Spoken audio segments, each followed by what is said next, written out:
अस्सलाम वालेकुम जी। सोहराब बरकत आपसे मुखातिब है। पाकिस्तान ने भारत की तबाही फेर कर रख दी, क्रिकेट तहस नहस करके भारत की उठाकर बाहर फेंकी है। इसी दौरान अर्शदीप सिंह, जिन्होंने बुनियादी तौर पर मोहम्मद आसिफ का कैच छोड़ा है, उनके ऊपर शदीद तनकीद हो रही है और उन्हें बाकायदा से विकिपीडिया के जो सरबराह हैं भारत में, उन्हें तलब कर लिया गया है। वो क्या मामला है वो आपको बताते हैं, लेकिन उससे पहले इंजमामुल हक ने एक इंकशाफ किया है और उस इंकशाफ में तमाम लोगों की आंखें भर रही हैं, दिल भर रहे हैं। इस कदर खूबसूरत इंकशाफ है कि मैं आपको बयान नहीं कर सकता। उन्होंने कहा है कि भारतीय क्रिकेट के ऑफ स्पिनर द टर्मिनेटर और भारत के बहुत बड़े खिलाड़ी, बहुत मशहूर खिलाड़ी हरभजन सिंह बुनियादी तौर पर इस्लाम कबूल करना चाहते हैं। यह बहुत बड़ी बात है कि वो इस्लाम कबूल करना चाहते हैं, यानी कि इस्लाम के नूर से मुनव्वर होना चाहते हैं। इस हवाले से इंजमाम ने क्या कहा, मैं एग्जैक्ट आपके सामने रख देता हूं।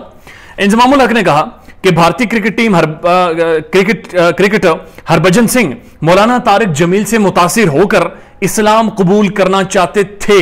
अब इंटरेस्टिंग बात सुनिए, वो वाकया सुनाते हैं कि असल में हुआ क्या। वो कहते हैं कि जब हमारे साथ खेला करते थे, हम इनके साथ सीरीज खेलते थे मुख्तलिफ वेन्यूज पर, तो हमारे ड्रेसिंग रूम के साथ एक कमरा होता था जिसे प्रेयर रूम कहते थे, जहां पर जाकर हम लोग नमाज अदा करते थे। तो वो कहते हैं कि जहां पर हम सारे नमाज पढ़ते थे और मौलाना तारिक जमील साहब खासतौर पर मिडिल ईस्ट में या फिर दुबई शारजा में जब खेलते थे, मौलाना तारिक जमील साहब अक्सर आते थे, हम सबको नमाज पढ़ाते थे, एशिया की नमाज पढ़ाते थे और उसके बाद कुछ देर हमारे साथ बैठते थे, जिक्र अज़कार होते थे और नबी करीम सल्लल्लाहु अलैहि वसल्लम की जिंदगी के किस्से सुनाए जाते थे। तो वो कहते हैं कि चूंकि तारिक जमील साहब आते थे तो इसलिए हम भारतीय टीम के अंदर जो कुछ मुसलमान खिलाड़ी थे उन्हें भी हम नमाज के लिए बुला दिया करते थे, तो वो भी आते थे, सारे मिलकर नमाज अदा करते थे। वो कहते हैं बड़ी इंटरेस्टिंग चीज हुई कि जब तारिक जमील साहब नमाज पढ़ाने आते और उसके बाद गुफ्तगू करते, तो जहां पर भारतीय टीम के मुसलमान खिलाड़ी आते, वहां पर कुछ भारतीय टीम के हिंदू कम्युनिटी के, सिख बरादरी के बाकी खिलाड़ी भी उन खिलाड़ियों के साथ आते, नमाज नहीं पढ़ते थे लेकिन देखते थे, अजान को सुनते थे। अजान के बाद तारिक जमील साहब जो गुफ्तगू करते थे वो सुनते थे।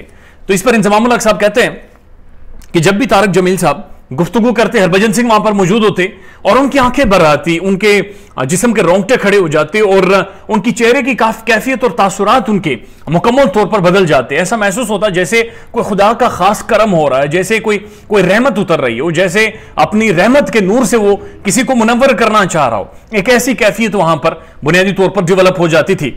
और वो कहते हैं कि एक दिन नमाज पढ़ने के बाद जब तारिक जमील साहब ने हमसे बयान किया और बयान के बाद मौलाना साहब चले गए, तो मुझे हरभजन सिंह ने कहा कि असल में यार तारिक जमील साहब की बात सुनकर मुझे ऐसा महसूस हो रहा है या मेरा दिल चाहता है कि मैं इनकी बात मान लूं, इस्लाम कबूल कर लूं और अपनी बाकी जिंदगी दीन इस्लाम के लिए वक्फ कर दूं। कहता है जब भी ये मौलाना साहब बयान करते हैं, नबी और नबी करीम सल्लल्लाहु अलैहि वसल्लम का नाम लेते हैं, उनकी शान में जो उनके उन्होंने जिंदगी जिस तरह से गुजारी है उनकी शान में तारीफ करते हैं, उनकी तारीफ बयान करते हैं, तो वो कहते हैं कि मेरा दिल बहुत करता है कि मैं इस्लाम को कबूल कर लूं।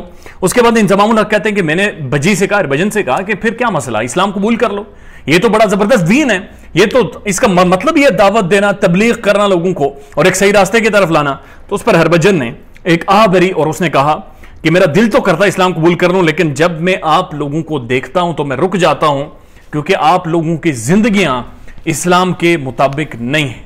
इसमें भी शायद खुदा करीम की हिकमत होगी कि हरभजन सिंह ने बड़ा क्लियरली कहा कि आप लोगों की जिंदगियों से मुतासिर नहीं हूं। यानी आप खिलाड़ियों को जब देखता हूं या मुसलमानों को देखता हूं तो मुझे देखकर ऐसा महसूस नहीं होता जैसा मौलाना तारिक जमील साहब नबी करीम सल्लल्लाहु अलैहि वसल्लम की जिंदगी के किस्से बयान करते हैं तो मुझे महसूस होता है। तो लिहाजा इंजमामुल हक ने यह कहा कि इसलिए गैर मुस्लिम मुसलमान नहीं हो रही क्योंकि शायद हम लोग अभी तक उस इस्लामी तर्ज अमल के मुताबिक जिंदगी बसर नहीं कर रहे। अर्शदीप सिंह जिन्होंने कैच छोड़ा है, उनके हवाले से विकिपीडिया के ऊपर, भारतीय विकिपीडिया के अंदर लिखा गया कि वो खालिस्तान मूवमेंट के बहुत बड़े हमनवा हैं, खालिस्तान मूवमेंट को सपोर्ट करते रहे और खालिस्तान की तरफ से उन्होंने डेब्यू भी किया था। खालिस्तान एक ऐसी मूवमेंट है जो कि सिख कम्युनिटी ने भारत के अंदर चला रखी है और इसके ऊपर रेफरेंडम भी यूरोप में करवाया है और बुनियादी तौर पर खालिस्तान के बारे में यह राय भारत में रखी जाती है कि खालिस्तान बुनियादी तौर पर सिख कम्युनिटी हिंदुस्तान के अंदर एक अलग मुल्क चाहती है और खालिस्तान का मतलब भी यह है कि एक अलग मुल्क हो सिख कम्युनिटी का।